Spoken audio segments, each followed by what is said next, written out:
David Sommer from David Sommer Consulting, who's also the chair of our ALPS Awards judging panel, has put together a rapid-fire session where those shortlisted have got just 5 minutes to show to you why the judges thought they should be shortlisted. So I'll welcome David up to set up the new session. Okay, thank you very much, Audrey. As you said, I'm David Sommer, publishing consultant, and my privilege to chair the ALPS Awards this year. And it's been an extraordinary year for the awards. We have had a huge number of entries, 15 entries for Best New Journal, and 32 entries for Publishing Innovation, which I think is certainly some sort of record, not just in terms of the volume, but also the quality of the entries.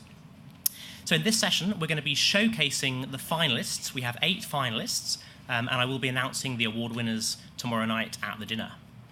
Also, a special thanks to Publishing Technology, who sponsor the ALPS Awards. Thank you to them.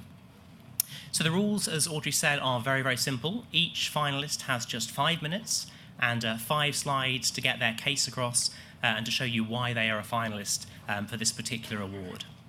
So just to run through who the finalists are, first of all, and this is the order in which they'll speak. For the first award, the Best New Journal, the finalists are Advances in Nutrition from the American Society for Nutrition, FDJ, the Faculty Dental Journal from the Royal College of Surgeons of England, and RSC Advances from RSC Publishing. And then the award for Publishing Innovation, we have 5 finalists: Altmetric, Drama Online from Bloomsbury Publishing, figshare, Nature ENCODE, and PeerJ. So we're going to have all of that in the next 45 minutes before you get to go to the bar. In a moment, we'll start then with the first of those, Advances in Nutrition. And there is a traffic light system here. There are red, yellow, and green lights here. It's going to be green when they start. 30 seconds to go, it will go yellow, and after your time is up, it goes red, and the trap door opens below you, and you shall descend into the darkness. No, I'm joking. You'll be tasered. Okay, so without further ado, I'm going to invite our first speaker up from Advances in Nutrition. Thank you.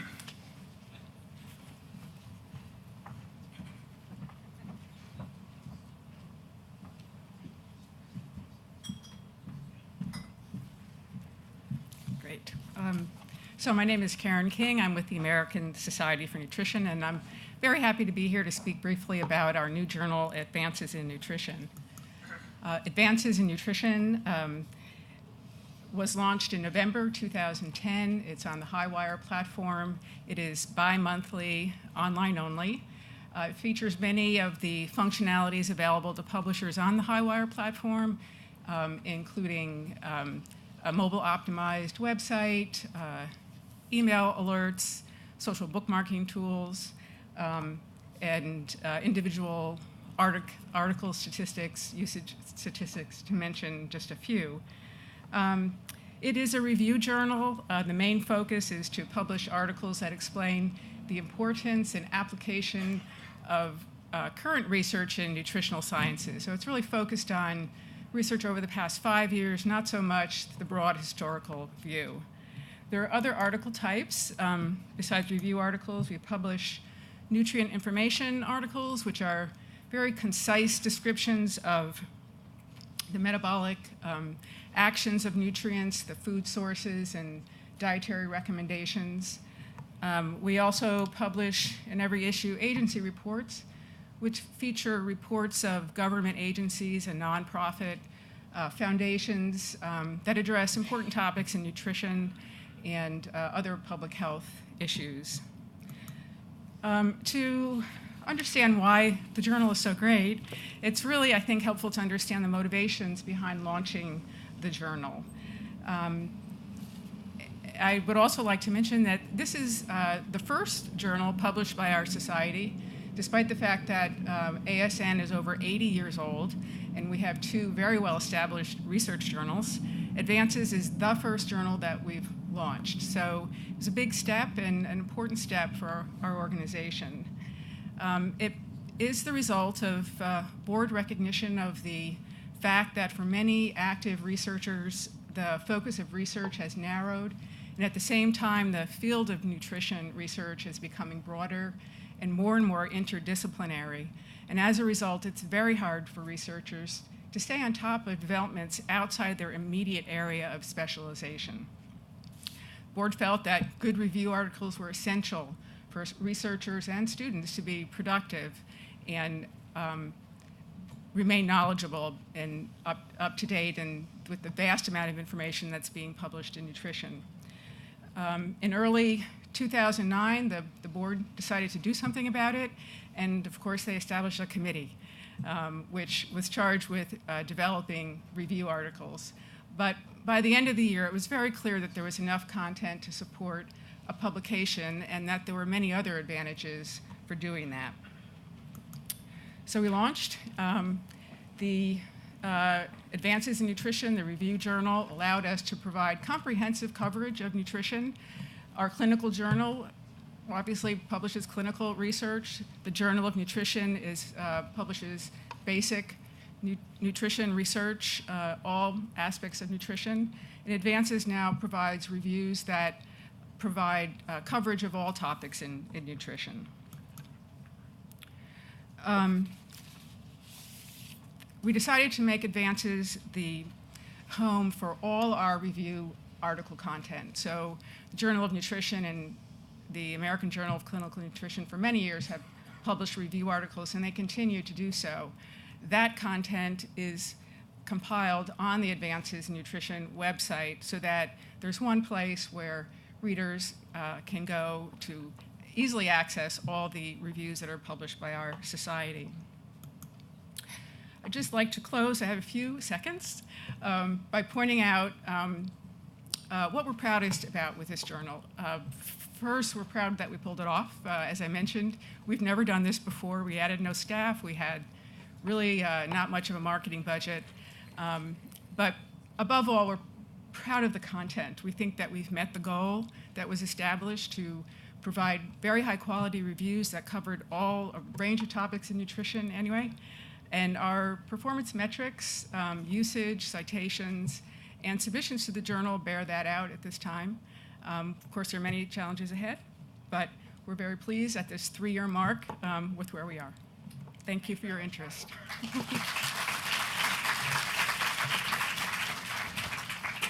Okay, and we're not going to be taking any questions after each session, given the 5 minutes they have, but I'm sure they'll be happy to answer questions at the bar later on. So our next speaker is from FDJ, the Faculty Dental Journal.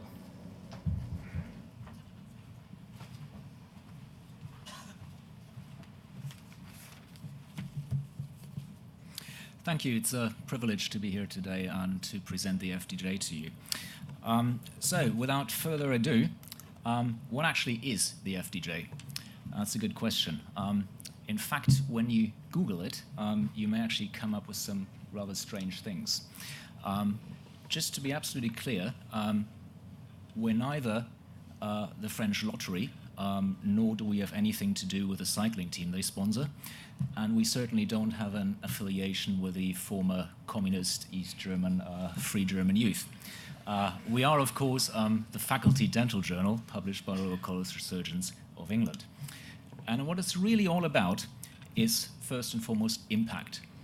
The FDJ doesn't shy away from any controversial issues. In fact, there's a lot more going on than just cleaning teeth, and that's what we're here for. Second, it's about opinion. It's the discordant voice of dentistry. Dentistry is a profession that's inherently at odds with itself. Dentists don't agree with other dentists, like people don't agree with people, and we provide a forum for this.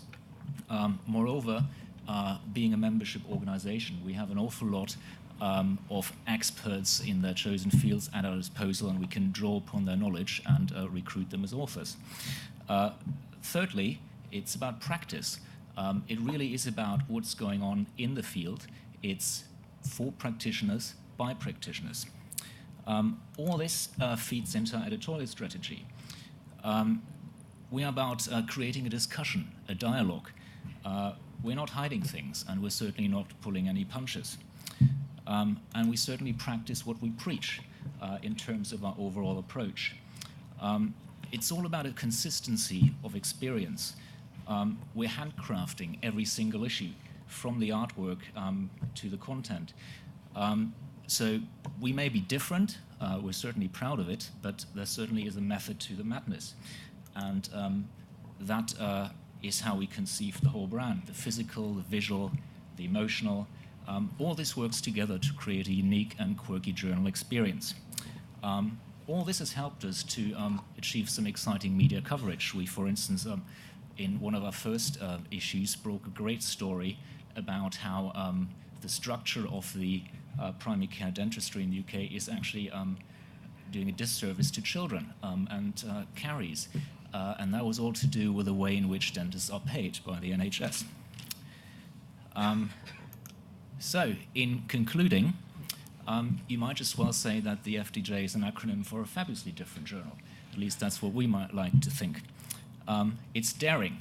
We publish things or letters from people who hate us. It's different. I drew most of the artwork in this presentation. How many of you can say they do this on a daily basis? It's certainly opinionated. We call out the profession, and we're providing a platform for people to have a go at the profession. It's quirky. I mean, it's all there. Have a look, take a pick. And finally, it's impactful. We cause outrage. That's one of our aims. So it's all about experience and character rather than audits and experiments. It's style and substance. It's the voice of dentistry. Ladies and gentlemen, it's the FDJ. Thank you very much.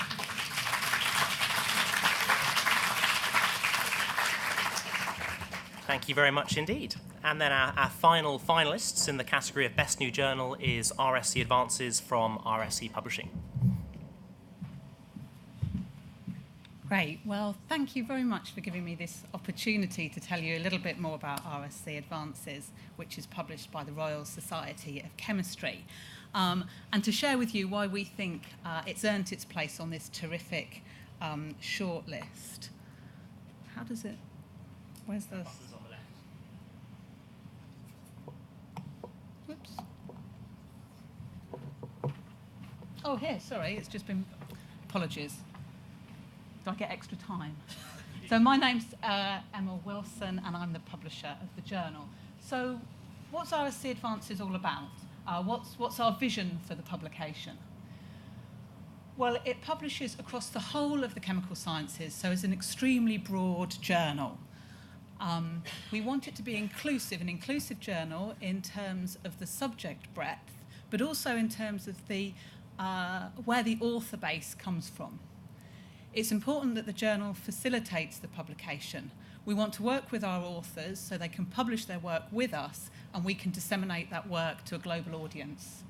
Very importantly, it's to bring new authors to the Royal Society of Chemistry. As a society publisher, it's very important to us that all researchers across the chemical sciences find a home for their quality research in our journal's portfolio. The journal publishes well-conducted research that furthers scientific knowledge. And as I said, it has this very broad scope, but with a significant emphasis on interdisciplinary research. The journal is also an innovative publication, so we're striving to use the electronic platform and the electronic publishing environment to aid the discoverability of the content. The journal publishes short research articles, longer research articles, and also reviews, but the vast majority of the content is original research.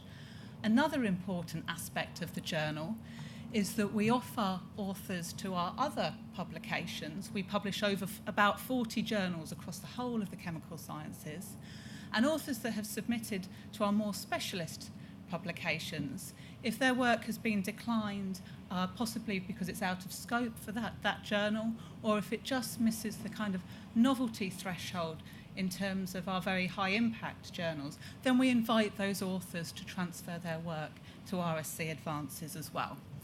So how are we doing against that vision? And I'm delighted to tell you that I think we're delivering extraordinarily well against it. And we've been delighted at the kind of community engagement and community support that we've had for the journal in a very short period of time. So the journal was launched just over 2.5 years ago now. And it's very clear that the community has embraced the journal. It knows the journal, it reads the journal, and it wants to publish in the journal. And I've just illustrated that by the very rapid rise of the submissions to the journal over a very short time period. So now the total number of submissions is over 9,000, and we've published over 4,000 articles. And it's only been publishing for a couple of years. In terms of content diversity, there's a graph that breaks down here the topic coverage of the journal. And as you can see, we're getting a broad and diverse range of topics. We are covering the whole of the chemical sciences. And also in terms of the geographical makeup of the journal, again, we're getting a representative sample of the author base. We have strong support from China. I'm not sure if you'll be able to see that, but that is the large blue section on the pie chart. However, to put that in context, within chemistry, China is a massive player. So across all of our journals, we're publishing over 25% of our content from China. So that is as you would expect. In terms of inclusivity, about 30% of the authors to RSC Advances are new to the RSC. So we're bringing new authors in and providing them with an option to publish with us.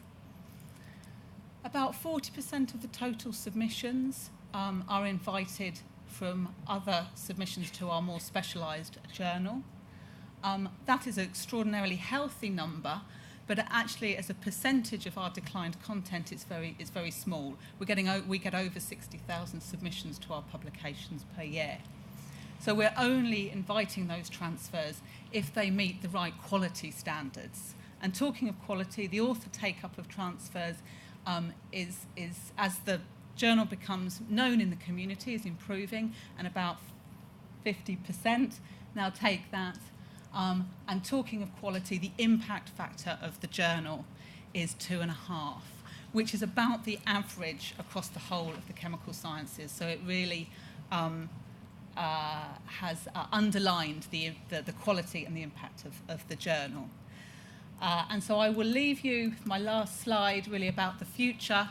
And I hope I've conveyed to you some of the excitement that we feel around the journal and how we feel that the community has supported the launch of this publication, and it is serving a need. Thank you very much.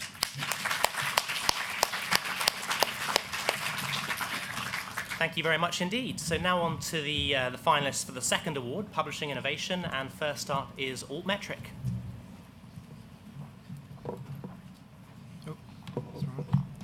Hi everybody, so my name's Ewan Addy and I'm here to talk a little bit about Altmetric, just a little bit, literally 5 minutes.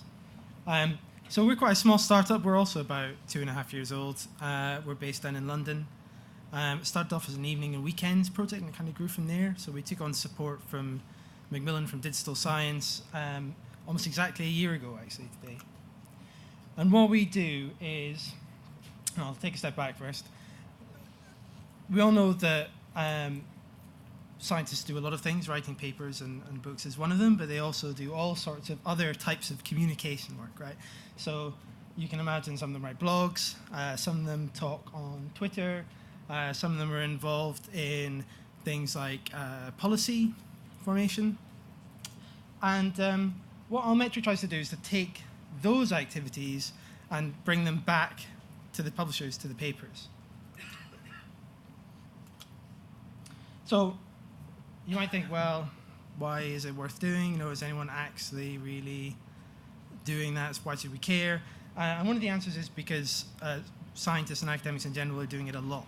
So we see an awful lot of data about people talking about papers, sharing them, discussing them, and using them in all sorts of different contexts. So what we think is that these mentions of papers are worth paying attention to. And there's really two main things they can be used for. So one thing is for metrics. So obviously citations are a very well understood way of measuring the impact of a paper. But the type of impact that they measure is very specific, right? It's this paper is useful enough to another researcher to use in another paper or another book. But that misses all sorts of other impacts that are arguably equally as important. So a classic example would be if you're a practitioner, you may read a paper that helps you, well, I mean, in an extreme case, maybe it helps you save lives, okay? It helps you do something in the ER a bit differently. If you work at an NGO, maybe it helps you apply a treatment a certain different way, but you then don't necessarily write an academic paper and cite to show your appreciation for that. Maybe you create a poster, but it wouldn't go further than that. So one thing we can do with the data is maybe use it as an indicator. We can't capture everything, obviously, but use it as an indicator that there is this other impact happening. The second thing we can do with it, which is a little bit more here and now, if you like, is of immediate value to people, is to bring all those mentions together in one place and let the author of the paper look at them first of all, let the readers of the paper have a look at them. So you can imagine someone coming to a paper, maybe they don't, a layperson coming to a paper, maybe they don't necessarily have the ability to read through and fully understand the paper, but if there's a link to a blog post from someone who's particularly good at science communications, so you can imagine in sort of cancer research, for example, Ed Yong writes this very good blog, and he's very good at taking an academic paper and putting it into layperson's terms. That's useful for the reader, right? It's useful for the author because authors love to know what people are saying about their work. That's just, I think it's a natural human thing. Certainly, you can see that if you already do article level metrics or things like download counts. And then thirdly, as a publisher, you should also be interested in this stuff, right? You should know who's talking about your work, what they're saying about it, importantly, and if there's different places where maybe it's worth reaching out to the community or encouraging people to start sharing stuff.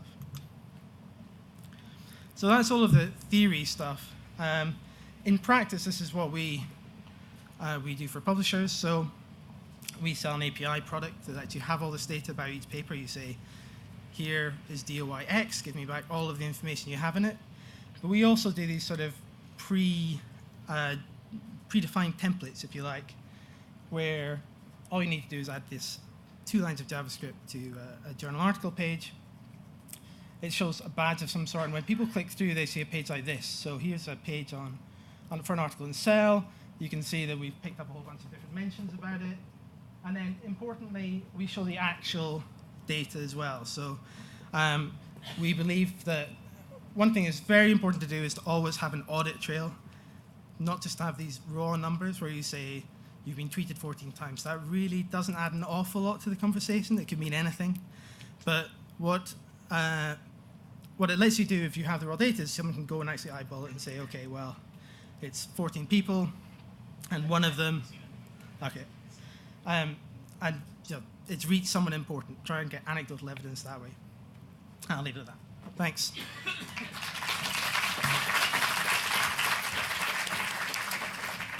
Okay, next up then is Drama Online from Bloomsbury Publishing. Good afternoon, everyone. I'm Jenny Rideout, Head of Drama Publishing, and don't worry, I'm not going to perform anything. So what is Drama Online? It's a study platform for drama and literature higher education students. It contains 1,000 titles, sorry, I should click through to the next slide, largely classical and contemporary plays with set text from iconic writers such as Bertolt Brecht, Harold Pinter, Tom Stoppard, and key series such as The Arden Shakespeare. The platform is owned and managed by Bloomsbury and was developed in a publishing partnership with Faber and Faber. So in developing this platform, we had 3 key aims. The first one was that we wanted a simple, easy-to-use user interface. That was the number one ask from our market research, the number one thing. And we were also, or I was also very influenced by a talk that Karen Milloy did actually at the London Book Fair on usability research and frustrations that students had with using publishers' platforms. So easy to use was right up there as a top goal. Secondly, good discoverability for the Google generation goes without saying. But most importantly, what we wanted to build was a feature-rich enabling tool. We didn't just want to put books on the screen. We wanted a product that really spoke to what our end users are actually doing with our content. So the book isn't the end goal. What you do with it is, and our role is to help facilitate that. So in a nutshell, we achieved those 3 things by consultation with a user experience expert that our developer Semantico brought in, who had a lot of theories about usability and how people use platforms. And we looked at things like why 3 clicks when only 1 will do. In terms of discoverability, we put as much metadata and content in front of the paywall as we could. And for those enabling tools, we went to the great length of developing a drama-specific XML data model and converted all of our content to that.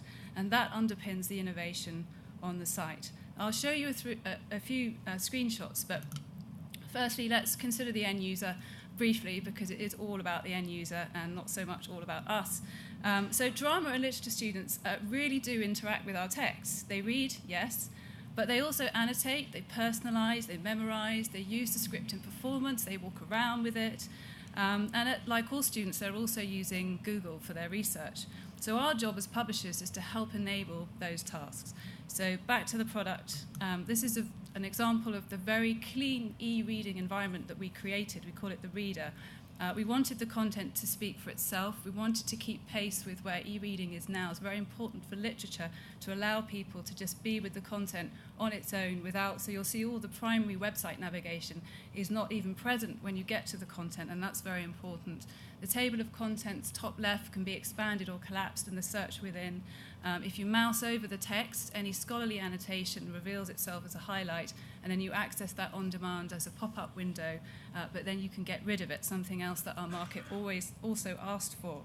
And the users can make notes in the text as they go along. The character grid shows the XML data model working really, really hard. It shows the size of the role and appearances in scenes of the characters. If you click on a dot, you go to a part book with the lines for that character only. If you click on a square in the grid, you get this dynamic graph below, which isn't shown here, which allows you can click on several characters and you can compare and contrast roles in terms of their appearance in the play. And our market loved this. It's very useful for casting, for rehearsal. It's also great for literary analysis as well. So the data model also drives the search, so you can find a play to perform via cast size and gender and refine that using the detailed drama-specific taxonomy we came up with. In terms of discoverability, briefly, this is an example of a public landing page for an author, and here's one for a play. And so there's plenty of content available for free. And as you navigate the site, there are loads of other landing pages with genres and periods. We went huge on browse on the advice of our UX consultant. So lots of menus and lists. And we know from our analytics that these are popular. So in conclusion, you'll remember that one of our primary aims was to be easy to use. So did we succeed in that? Well, it is the #1 comment that comes back from the trials and from our users. These are actually real comments, by the way. I didn't make them up. They're from Emerson College, Cambridge University, UCL, Liverpool Institute of Performing Arts, people like that. And I think that those comments from the market largely say it all. Thank you very much.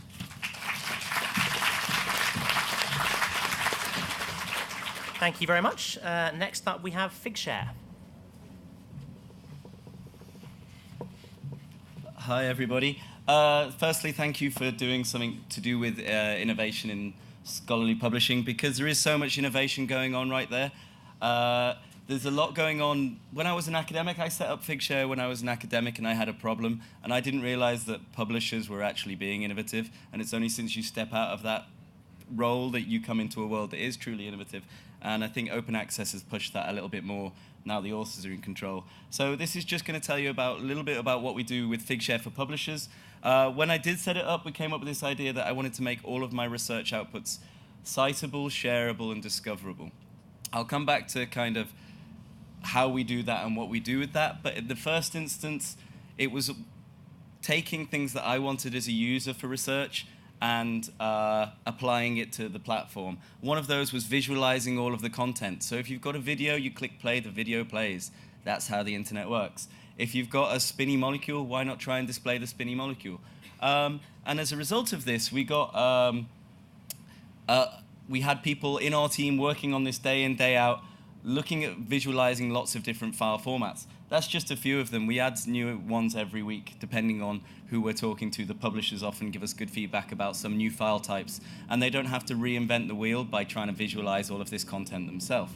So figshare for publishers essentially does two things. It helps visualize a lot of your content, the different file formats that you struggle to visualize, and it also can help you with data, because as an academic, there was nothing worse than coming to an article and finding something that I needed, seeing it's in the supplemental materials or something like that. If it's spreadsheet data and it's 5 gigabytes, you download it, it takes an hour, and then you open it up and you're like, well, this is not what I expected at all. This is useless. I'll throw it away.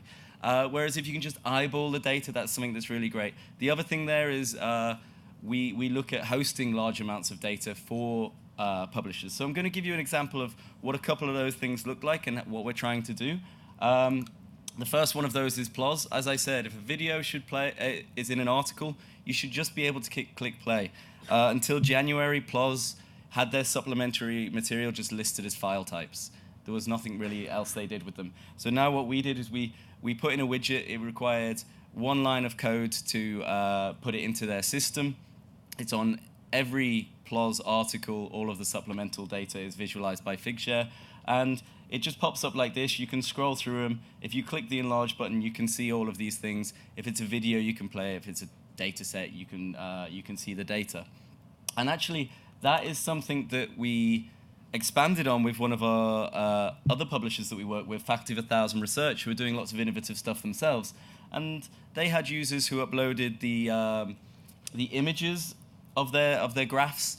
And this is my favorite paper in the world, because they did this without mandating. And the great thing about this is you click that graph and you see the raw data behind the graph. And that's awesome, because that means that you can be a lot more efficient with your research. You can pull things together. And that's all without being mandated. That's the researcher wanting to make his data available behind the graph.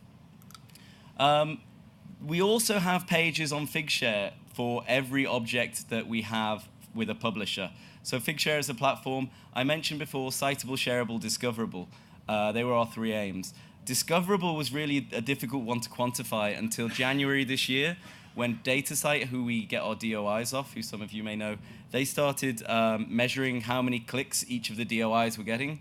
And in January, we had 8 of the top 10. In February, we had 7 of the top 10. In March, we had 9 of the top 10. And in April, they stopped doing it. But at least we could quantify that we were discoverable. And what's great about this is, as you can see, there's a file here, and on the right we say, this is part of an article on Fact of 1,000 Research. There's no better metadata than this is part of an article, there's a story written around this. Go and click on that link, because we don't want to keep you here. This is all part of SEO. And so you say, well, the article's called Considerations for Clinical la la la. This is called Simulated Illumina BRCA1 reads. So if you were to Google the title of this object that's part of a research article, what do you get? Number 1 hit on Google is a Figshare link. But as I say, we don't want to keep it there. We want to push it back to the article. With these Fact of 1,000 Research articles, they might have 10 objects within an article. With each of those 10 objects, they have a page on Figshare. It drives content. If it hits a paywall when you click on that link, we don't mind, because we're making content available, which is part of our goal. We're visualizing it for people, and you guys get more traffic to your site. 30 seconds. If you do hit a paywall, it'd be good to know who's hitting that paywall and where are the people coming from and all of this great stuff. So we do have a metrics board that you can keep public or private. We track views from different areas, but we also track it down to the institutional level, the IP ranges, so you can see exactly where the people are coming from. And if they don't have a license, you can go around and ask for money for them, because you can quantify how many of their researchers are coming. That's everything. Thank you.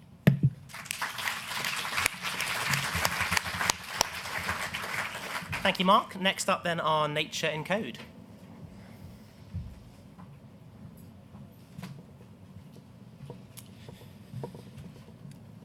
Good afternoon, everyone. My name is Christian Manco. Thank you for this opportunity to present the project. So to start with an extreme synthesis with the science behind the publishing, 2001 was the year of the human genome, and the availability of its sequence transformed the biology, but at the same time also the way in which hundreds of researchers came together to pave the way for big science in biology. At the same time, it was always clear that knowing the code was only the beginning, and that much more needed to be learned on how cells interpreted the information locked within the genome. This became the task of ENCODE, the encyclopedia of DNA elements, the aim of which was to describe all the functional elements encoded in the human genome. So to go back to the publishing side, the scale of the project, the discoveries and the shared data that it generated required that it should be strictly coordinated, and dissemination of its results are coordinated essentially because it involved multiple publication in peer-reviewed journals. So as I said, the main results were jointly published in over 30 scientific papers on September the 5th, 2012, across 4 different scientific journals: Nature, Genome Research, Genome Biology, and BMC Genetics. Again, because of the importance of the project, we took the opportunity to try to create something that was truly cross-media and cross-publishers, and afforded the opportunity to try to cross some of the journals and publishing boundaries. We did this by traditional means, so with printed edition, purpose-built websites, and a mobile application, but at the same time we tried to introduce some innovative elements such as threads and virtual machines. So before I start talking in more detail about the threads, this is the Nature ENCODE Explorer. This is the main feature of the mobile app and of the website, which allows the user to browse either in a more conventional way by choosing a paper, which is represented by the paper icon on the right side of the circle, or to try to do it in a more unconventional way by clicking on a thread. There are 13 threads on the left-hand side of the circle. Each thread, which is really what lies at the heart of the Explorer, complement the paper by highlighting topics that are otherwise covered only in subsections of the individual papers. So next slide should hopefully clear this a little bit more. Each thread consists of relevant paragraphs, figures, and tables from across the paper, united around a scientific theme. They are filled with links that allow readers to jump easily from paper to paper to see where the information comes from and how the data are interconnected. I think at some point we started to call them Frankenstein articles, but I'm not suggesting to use that term. For the ENCODE project, the threads were pre-generated. What future ambition is to provide the readers with the opportunity to select and package together sections from different papers according to their own interest. In synthesis, the ENCODE threads we hope represent an innovation within science publishing, as they offer to the scientific community an enhanced and enriched way to explore papers, as well as the data and the analysis described within them. Very briefly, on the iPad app, contains obviously the Explorer and on the paper, but at the same time also feature articles, opinion pieces, videos describing the background and the potential impact of the project. And obviously the app also contains all the 13 threads with the Explorer and all the papers that can be accessed also offline.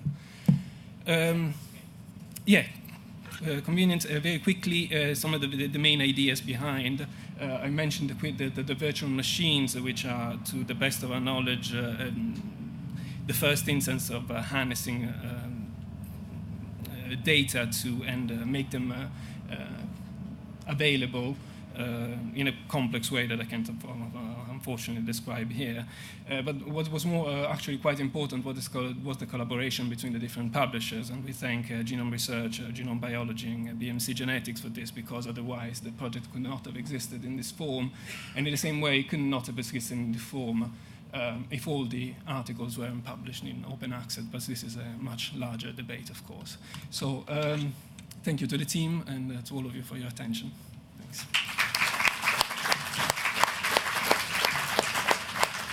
Thank you very much. And then finally, Pierj.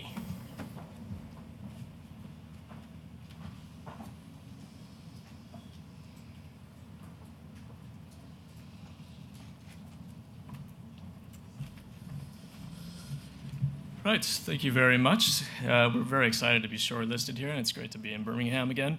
And in fact, the University of Birmingham was the first institution in the UK to sign up its faculty to PeerJ membership, so it's great to be back. And I'm here today to briefly talk about this. And I think this is the reason why we were shortlisted $99. And it's the one thing at PeerJ that drives everything we do and everything that we ask ourselves. The question is, how can we make open access publishing, high quality open access peer-reviewed publishing available for $99 to academics? But before we talk about the how, I think we should talk about the motivation and why we're actually doing this. Now, for a second, if you're actually a publisher, put yourself in the shoes of a typical academic or author for a moment. If you're an academic author, if you want to publish open access today, what you're faced with are usually extremely high publication charges, anywhere from $1,300 to $5,000. Academics mostly are angry at publishers, either wrongly or rightly. They view publishers as taking extreme profits, and they don't understand why they're having to turn over the copyright. If you're a reviewer for a journal, there's very few incentives for you to actually want to peer review on time and high quality. And this is a big problem because it slows down the entire system for everybody. Publisher paywalls are something that we've, of course, all come up against. When you don't have a subscription to the journal, having to pay $35, $70 for an article just leaves a bad taste in your mouth. And then finally, what academics are faced with today, either as readers or as authors or reviewers, editors, etc., you come up against these old-fashioned systems, these outmoded systems that have extremely poor user experiences. Now, as publishers, I think we're doing an awful lot correct. There's a lot to be proud of. However, at the same time, we shouldn't be satisfied with that either. I think there's a lot that we can be doing for our users, and we need to recognize who our customers are as well. And that's really why we're doing this at PeerJ. And so to really tackle these problems, we're focusing on 4 solutions: the business model, the product suite, functionality, and our editorial practices. Now, in the business model, like you saw already, for $99 as an author, you can publish once per year, not just a single year, but the rest of your career. If you want to publish a little more than that, you can pay a little bit more as well. On the product side, in February of this year, we launched the peer-reviewed journal, started publishing, but then we also did something else. In May of this year, we launched the preprint server, and it's one of the very few preprint servers that exist today for life scientists. And these 2 systems are actually tied together seamlessly. So once you've made your preprint and you can version it as many times as you want, once you're comfortable with that, you can do a one-click import into the peer-reviewed system, submit it, and have it go through the peer review process. The functionality, as I just pointed out, usually as a reader or author, you come up against these outdated systems. It's very poor user experience. That's the thing that we wanted to do the best. And so we decided to build this in-house. So we've built our own submission system, our own peer-reviewed system, and our own publication system platforms to be able to offer the best user experience possible rather than outsourcing that. That's very crucial. And finally, editorial practices. At PeerJ, it's very similar to PLOS One, where we publish only for scientific integrity, not necessarily novelty, but we try to maintain high standards as well. PeerJ is a member of COPE and OASPA as well, and we believe in open peer review. 40%, actually 45% of our peer reviewers are choosing to make their names public, and 80% of our authors are choosing to make the peer-reviewed history public as well. So, of course, if you want to be able to execute on all of these things and do such a grand experiment, you have to have a pretty fantastic team as well. And so we're extremely privileged to have Tim O'Reilly from O'Reilly Media on our board and driving a lot of the things that we do.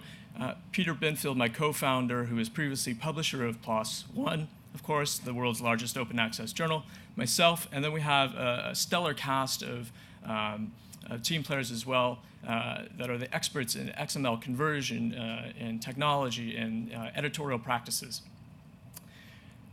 So I think, though, the biggest question, though, is, does this actually work? Is this an experiment that's viable? Can we offer authors $99 a single time charge and publish high quality open access?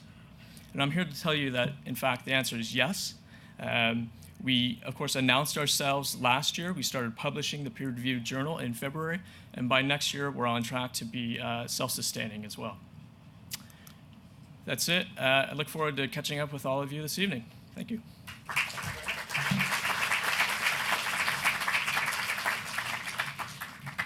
Well, I'm delighted to say it is 1 minute to 6, so we are on time and on budget. So thank you to our speakers for keeping it so tight. I'd like to thank all 47 organisations that submitted entries for the 2 awards. I mean, it takes a lot of time just to put an entry together, so thank you to all 47. The winners will be announced tomorrow night at the dinner, so looking forward to that. And I want to thank you very much for your attention. And before I hand back to Audrey, let's just thank all of our speakers one more time. Thank you very much.